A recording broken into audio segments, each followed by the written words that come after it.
खुद को जय करे, हमको मन की शक्ति देना, मन विजय करे, दूसरों की जय से पहले खुद को जय करे, हमको मन की शक्ति देना।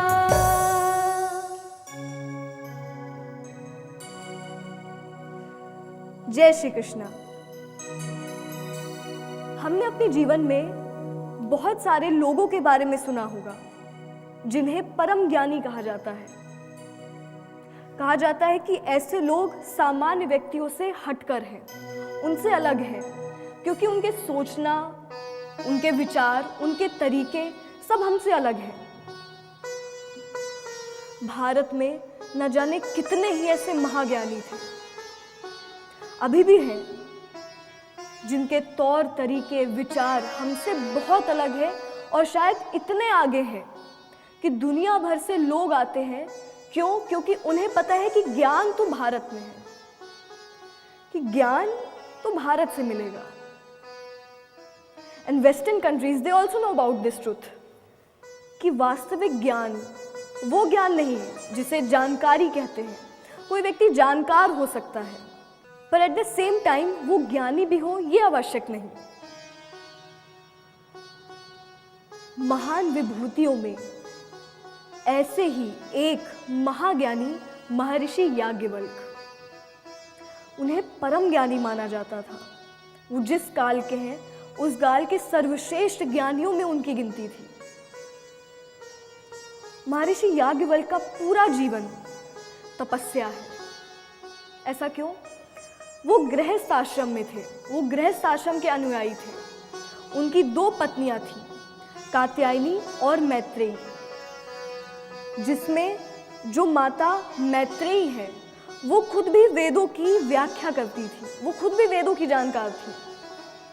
महर्षि याज्ञवल्क उन लोगों को बहुत अधिक मानते थे जिनका मन ज्ञान की तरफ प्रविष्ट हो, जो ज्ञान चाहते हों, जिनके मन में क्यूरियोसिटी है, जिज्ञासा है और जानने की। महर्षि याज्ञवल्क का पूरा ध्यान हमेशा इस बात पर रहता था, मैं कितना अधिक सिखा दूं, जितना भी मुझ में है, ज्ञान हो, अनुभव हो, वो मेरे माध्यम से सभी तक पहुंचे। उसी काल में एक परम विदुषी भी थी,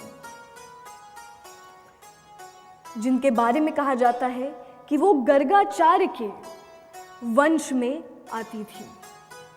उनके पिता का नाम वाचन्यु था, उनका नाम था परम विभूति माता गार्गी। उस काल की वो प्रथम नारी थी जो महान ज्ञानियों से शास्त्रार्थ करती थी। वो किसी से डरती नहीं थी, जिसे सेल्फ डिपेंड होना कहते हैं।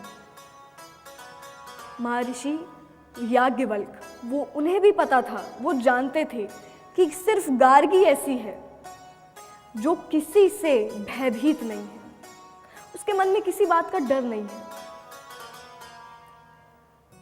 एक बार, ये काल त्रेता युग का है।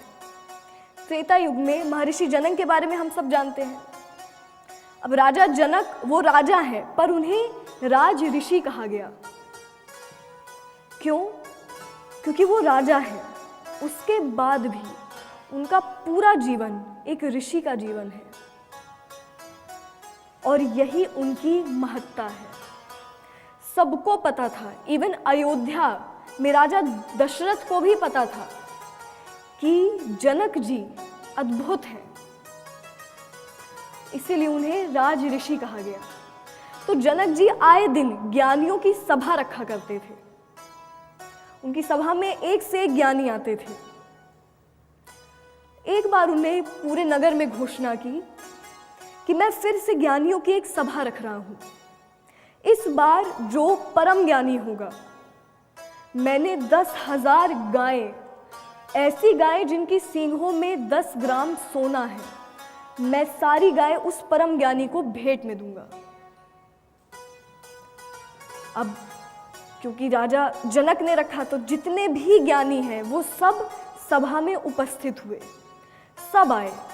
गौतम ऋषि, याज्ञवल्क्य जी, माता गार्गी भी आई। महर्षि याज्ञवल्क्य वहां पर खड़े हो गए। जब ज्ञानियों की बात आती है और कोई खुद में स्वीकार कर ले कि मैं ज्ञानी हूं, उसे ज्ञानी नहीं कहा जा सकता। कहीं ना कहीं ज्ञान का अहंकार है, अहंकार तो आ गया। तो कोई भी ज्ञानी वो ये नहीं कह सकता कि मैं हूं परम ज्ञानी।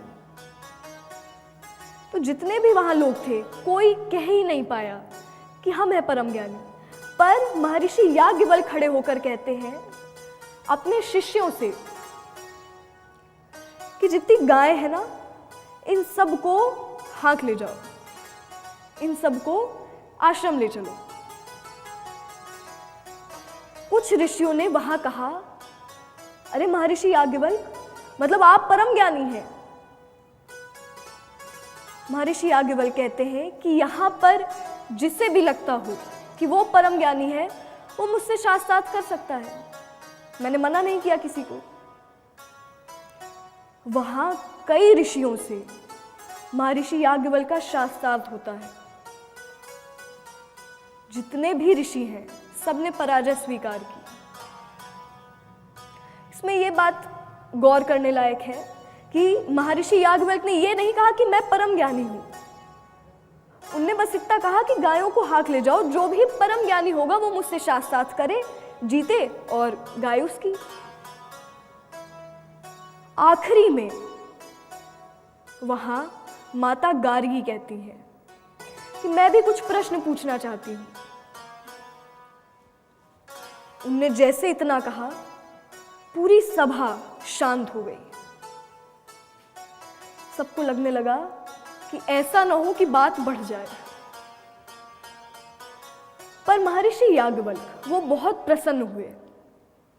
उन्हें कहा, चलो, तुम में इतनी शक्ति, इतना सामर्थ्य है, तुम्हारे मन में किसी के लिए भी भय नहीं है। गार्गी, मैं तुमसे खुश हूं, पूछो, प्रश्न पूछने चाहिए। मौन रहने से कहीं अधिक अच्छा है कि प्रश्न करो। ये हमें भी सीखने की जरूरत है कि चुप रहने से कहीं बेहतर है कि प्रश्न करिए। जिज्ञासा होनी चाहिए, जरूरी है। अगर जिज्ञासा नहीं है वो गलत है। माता गार्गी कहती हैं, महर्षि याज्ञवल्क्य, मैं आपके सामने वही उस वृक्ष की भांति खड़ी हूं जो किसी भी पथिक का मार्ग रोक सकता है। आप बताइए, मेरे 2 प्रश्न हैं और एक जिज्ञासा है। तो 2 प्रश्नों में प्रथम प्रश्न ये है कि जल किसमें ओतप्रोत है? जल किस वस्तु में ओतप्रोत है? महर्षि याज्ञवल्क्य कहते हैं, जल, जिसे हवा कहते हैं, वायु में ओतप्रोत है। जल वायु में ओतप्रोत है। अब ये तो हो गई शास्त्रार्थ की बात। अगर हम जिसे केमिस्ट्री कहते हैं उसके माध्यम से अगर समझें तो जल यानी पानी का फॉर्मूला क्या होता है? H2O। हाइड्रोजन और ऑक्सीजन जब मिलते हैं, वो कार्बन एलिमेंट्स, एटम अलग अलग हैं, पर इनके मिलन से ही वहां जल यानी पानी का निर्माण होता है। तो ऐसे देखा जाए तो महर्षि याज्ञवल्क्य ने बिल्कुल सटीक उत्तर दिया। महर्षि याज्ञवल्क्य ने कहा कि जल वायु में ओतप्रोत है। माता गार्गी पूछती है, ठीक है, वायु किसमें ओतप्रोत है? अब महर्षि कहते हैं, वायु आकाश में ओतप्रोत है। यानी कि जो हवा है वो स्पेस, वैक्यूम या जो खाली स्थान है, कि जहां हवा भी नहीं है, उस जिसे हम नेचुरल, जो साइंटिफिक लैंग्वेज है, उसे वैक्यूम कहते हैं। यानी हवा, एयर भी वैक्यूम में मिक्स्ड है, ओतप्रोत है। तो वायु आकाश में ओतप्रोत है। ऐसे करते करते माता गार्गी और ऊपर बढ़ती गई। यानी आकाश में किस में ओतप्रोत है? तो उन्होंने कहा आकाश अंतरिक्ष में ओतप्रोत है। अंतरिक्ष किस में ओतप्रोत है? उन्होंने कहा अंतरिक्ष भुवर लोक में ओतप्रोत है। भुवर लोक, महरलोक, जनलोक, तपलोक, सत्यलोक, ब्रह्मलोक। महर्षि याज्ञवल्क्य कहते हैं गार्गी बस ब्रह्मलोक से ऊपर मत जाओ, वो मनुष्य के सामर्थ्य के बाहर है, वो कल्पना भी हम नहीं कर सकते। एक लिमिट है हमारे सोचने की, हमारी थॉट, हमारी थिंकिंग प्रोसेस की भी देयर इज अ लिमिट, उसके बाहर हमारी कल्पना नहीं जा सकती। महर्षि याज्ञवल्क्य कहते हैं और खासकर ब्रह्मांड जो हम कुछ भी नहीं जानते अभी उसके बारे में, तो ब्रह्मलोक से ऊपर जाना फिर कठिन होगा। बस माता गार्गी कहती हैं ठीक है, आपको ज्ञान है, अंतरिक्ष का भी उतना ज्ञान है। दूसरा प्रश्न है कि आपने जितने भी लोक बताए, जो मैं हूं, जो आप हैं, इस पूरे संसार को रचने वाला कौन है? वो क्या है जिसकी अनुमति से सब कुछ हो रहा है? वो कौन है जिसकी ही मर्जी सब पर लग रही है, जिसकी ही मर्जी से प्रकृति कार्य कर रही है? यहां महर्षि याज्ञवल्क्य कहते हैं गार्गी, वो ब्रह्म है, वो ईश्वर है। अब इसका उत्तर उन्होंने बहुत विस्तृत ढंग से दिया, बहुत एक्सप्लेनेशन देकर। अगर उसके कुछ अंशों को समझा जाए तो महर्षि याज्ञवल्क्य कहते हैं तुम्हें जैसा लगता है संसार वैसा नहीं है। तुम जिन चीजों को देख पा रही हो, जैसे देख पा रही हो, ये चीजें वैसी नहीं है। आज जो तुम्हें दिख रहा है अगले ही पल वो बदल जाएगा, चाहे वो व्यक्ति हो, whether it's a human, a thing, a word, अक्षर भी, हमारे शब्द वो भी बदल जाएंगे। जो तुम्हें दिख रहा है संसार बस वैसा नहीं है, हमारी कल्पना के बहुत बाहर है दुनिया, या जिसे वास्तविक जगत कहा गया है, और जिसके जगदीश्वर है तुम उनके बारे में प्रश्न कर रही हो। तुम्हें पता है वो इंद्रियों के परे है, वो विचारों के परे है, वो शब्दों से परे है, वो हमारी पहुंच से परे है। प्रकृति की खुद की पहुंच भी उन तक नहीं है। वही वो कुम्हार है जो सबको गढ़ता है, सबको बनाता है। पंच तत्व जो प्रकृति के अधीन है, सब मिल भी जाएं, उतनी महत्ता किसी की नहीं है जितनी उनकी अंश मात्र की महत्ता है। इस जगत में जितना ऐश्वर्य दिख रहा है ना, वो उनके ऐश्वर्य का रंच मात्र भी नहीं है। वो परमेश्वर है, हमारी तुम्हारी सोच से कहीं आगे है, कहीं दूर है। इवन उनका रूप भी वैसा नहीं जैसा तुम्हें लगता है। हम एक रूप में उन्हें देखते हैं, पर सत्य ये है कि ऐसा कोई रूप नहीं जो उनका ना हो। यानी मैं ब्रह्म हूं, तुम ब्रह्म हो, हम सब उन्हीं के हैं, कोई उनसे अलग नहीं है। उस परमेश्वर की शरण में चली जाओ। जब तक हम उनकी शरण में रहेंगे, किसी में, संसार में किसी में इतना सामर्थ्य नहीं कि वो हमारा अहित कर सके, क्योंकि परम गंतव्य या ultimate goal he is the one, सिर्फ वो है। गार्गी यहां पर संतुष्ट हो गई, पर माता गार्गी कहती हैं ठीक है, मेरे 2 प्रश्नों के तो उत्तर आपने बहुत अच्छे से दिए, अब एक जिज्ञासा है मेरे मन में। महर्षि याज्ञवल्क्य कहते पूछो।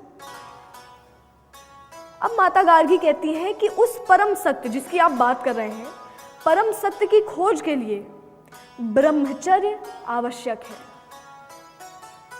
यानी व्यक्ति जब स्वतंत्र होगा, ब्रह्मचर्य का निर्वाह कर रहा होगा, तभी परम गंतव्य को पा सकता है, परम लक्ष्य को पा सकता है। उस सत्य जिसकी आप बात कर रहे हैं, परम सत्य को पा सकता है। उसके लिए स्वतंत्र होना तो सबसे अधिक जरूरी है। पर आप गृहस्थ हैं, आप गृहस्थ आश्रम के अनुयायी हैं, आपकी 2 पत्नियां हैं। ऐसे में आपको नहीं लगता आप अनुचित उदाहरण प्रस्तुत कर रहे हैं? महर्षि याज्ञवल्क्य कहते हैं, क्यों गृहस्थ परम सत्य की खोज नहीं कर सकता? माता गार्गी कहती हैं कि गृहस्थ व्यक्ति बंधन में है। अगर कोई परिवार में है मान लो, तो कितनी ही छोटी छोटी चिंताएं हर वक्त मन में रहती हैं, हमारे आपके मन में भी रहती है। छोटी छोटी बातों की फिक्र लगी रहती है। परिवार है मान लो, तो उसमें खुद के साथ साथ तो दूसरों की भी जिम्मेदारियां हैं ना सर पर, उनका भी तो पूरा ध्यान रखना है। वो बंधन ही तो है। और इसी में अगर संतान का भी जन्म हो जाए, अगर आपकी संतान भी है, तब तो और चिंताएं, छोटी छोटी जरूरतें रहती हैं। जब इतना व्यस्त रहेगा व्यक्ति, तो उसे समय ही कहाँ मिलेगा कि वो परम सत्य के बारे में सोचे? उसे समय मिलेगा? Will he be free to know more about the ultimate truth? वो बंधन ही तो है। महर्षि याज्ञवल्क्य कहते हैं, किसी की चिंता करना बंधन है या प्रेम? माता गार्गी कहती है, प्रेम भी तो बंधन ही है महर्षि। प्रेम आप जीवन में देख लीजिए, जिसको भी प्रेम है वो भी तो बंधा है। महर्षि याज्ञवल्क्य कहते हैं, गार्गी, प्रेम सच्चा हो तो मुक्त कर देता है। वो तभी बंधन बनेगा जब उसमें स्वार्थ प्रबल हो। माता गार्गी कहती हैं, महर्षि, प्रेम सदा ही स्वार्थ है। कौन मिलेगा आपको जो निस्वार्थ प्रेम करता होगा? आज के समय पर हम किसी के भी पास जाते हैं तो हमारा खुद का सेल्फ इंटरेस्ट होता है ना, हमें जरूरत होती है। अब यहां पर माता गार्गी का तर्क सही है। उन्होंने कहा प्रेम सदा ही तो स्वार्थ होता है। कोई उदाहरण दीजिए आप जो निस्वार्थता का प्रतीक हो। अब महर्षि कहते हैं कि आंखें खोलो गार्गी, चारों तरफ जो शक्ति, जो ऊर्जा है, जो प्रकृति है, इसे देखो। प्रकृति सबसे बड़े निस्वार्थ प्रेम का प्रतीक है। तुम प्रकृति को देखो, यह हमसे कुछ नहीं लेती, बदले में सिर्फ हमें देती है, कुछ भी नहीं लेती। सूर्य की किरणें जैसे पृथ्वी पर पड़ती हैं, प्रकृति सूर्य की किरणों से सिर्फ खिलना जानती है, सिर्फ खुश होना जानती है। जब सूर्य की किरणें पड़ती हैं तो जितने पेड़ पौधे हैं सब अच्छे से कार्य कर, सब खिल जाते हैं, ऊर्जा आ जाती है पूरी पृथ्वी में, है ना। तो सूर्य की किरणें उनके आते ही पूरी प्रकृति खिल जाती है। वो ये नहीं देखती कि उसे बदले में क्या मिल रहा है, दूसरे लोगों से क्या मिल रहा है, सूर्य से क्या मिल रहा है। वो सिर्फ ऊर्जा पाकर खुश होना जानती है। बदले में सूर्य जो कि ऊर्जा भेज रहा है, जिसके कारण जीवन वहां संभव है, क्योंकि हमारा आपका जीवन पूरा संभव है सिर्फ सूर्य की ऊर्जा से। अगर सनलाइट, सूर्य की रोशनी नहीं पड़ेगी तो हम आप जीवित नहीं रह सकते। तो सूर्य वो जीवन दे रहा है, जीवनदायक है, इसीलिए शायद उन्हें सूर्य नारायण कहा गया है। उन्हें भगवान विष्णु का ही रूप कह दिया गया, क्योंकि वो भी कहीं ना कहीं हमें पाल रहे हैं, हमारा पालन पोषण कर रहे हैं, पालनहार है। पर इतना सब देने के बाद भी सूर्य हमसे कुछ नहीं लेते, हमसे कुछ नहीं मांगते, वो सिर्फ देना जानते हैं। प्रकृति, सूर्य, यही तो निस्वार्थ प्रेम का प्रतीक है। कौन कहता है निस्वार्थ प्रेम नहीं होता? यहां तक कि जीव भी जब उन्हें दिल से मानता है, परमेश्वर को, परम गंतव्य को दिल से मानता है, वो भी निस्वार्थ प्रेम है। फिर उसके मन में भी इच्छाएं नहीं रहती। माता गार्गी समझ गई कि प्रेम अगर सच्चा है, अगर उसमें स्वार्थ नहीं, तो वो मुक्त कर सकता है। और वही प्रेम अगर ईश्वर से हो जाए, तब सोचिए तब क्या होगा। तो हमारा मन किसमें लगा है, कितना लगा है, ये भी महत्वपूर्ण है। अगर यही मन जो हमारा दुनिया में लगा है, इसका चौथाई भी उन पर लग जाए, तब तो हम मुक्त हो जाएंगे। माता गार्गी वहां पर नतमस्तक हो गई। उनने कहा, महर्षि आप सच में ज्ञानवान हैं, आप विद्वान हैं, आप ज्ञानी हैं, आपको पूरा अधिकार है कि यहाँ पर आपको परम ज्ञानी कहा जाए। ये पूरी घटना हो ही रही थी। ये सब माता सीता, जो कि बहुत छोटी थी उस वक्त, वो देख रही थी। माता सीता दौड़ते हुए जाती हैं और माता गार्गी को हृदय से लगा लेती हैं। माता गार्गी ने कहा, अरे तुम मेरे पास क्यों आई हो? मेरी तो पराजय हुई साथ में। माता सीता कहती हैं, माता गार्गी आप पहली नारी हो। मैंने पहली बार किसी नारी को देखा है कि जो इतनी निडरता से प्रश्न कर सके सबके सामने। मैं आपको बहुत मानने लगी। अब वहां माता सीता की माता उन्हें मना करती है कि नहीं। उनके मन में ये ख्याल आया कि ऐसा ना हो कि सीता भी उनके विचारों से बहुत प्रभावित हो जाए। उनकी माता कहती है, सीता वो स्वतंत्र विचारों की समर्थक है, तो मत जाओ। माता सीता कहती है कि विचारों की स्वतंत्रता क्या गलत है? तो अच्छा है ना, विचार तो स्वतंत्र होने चाहिए। और कहा जाता है उस दिन के बाद से माता सीता माता गार्गी के आश्रम निरंतर जाने लगी। माता गार्गी ने ही उन्हें सबसे प्रथम आत्मसम्मान की शिक्षा दी। उनने कहा, सीता पूरा समाज भी क्यों ना विरोध में हो जाए, तुम्हारे कितने ही अपने विरोध में खड़े हो जाए, तुम्हारे लिए सबसे प्रथम अगर कुछ होना चाहिए वो है तुम्हारा खुद का आत्मसम्मान, उससे बढ़कर कुछ नहीं। तो कुछ शिक्षा हम भी ले सकते हैं कि पहला तो प्रश्न करिए। अगर आपके आसपास का वातावरण मुश्किलों से भरा है तो आप में सामर्थ्य इतना है कि आप उन सारी मुश्किलों को पीछे छोड़ के आगे बढ़ सकते हो।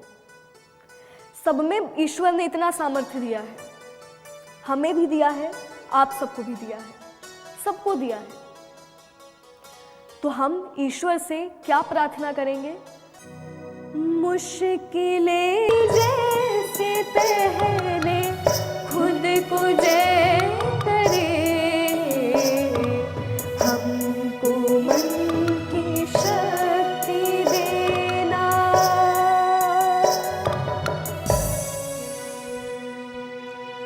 तो आज हमने जाना कि आत्मसम्मान, प्रश्न करना और अपने मन में जिज्ञासा रखना कितना आवश्यक है। तो आज सिर्फ इतना ही। कल मिलेंगे एक नए विषय के साथ। जय श्री कृष्णा।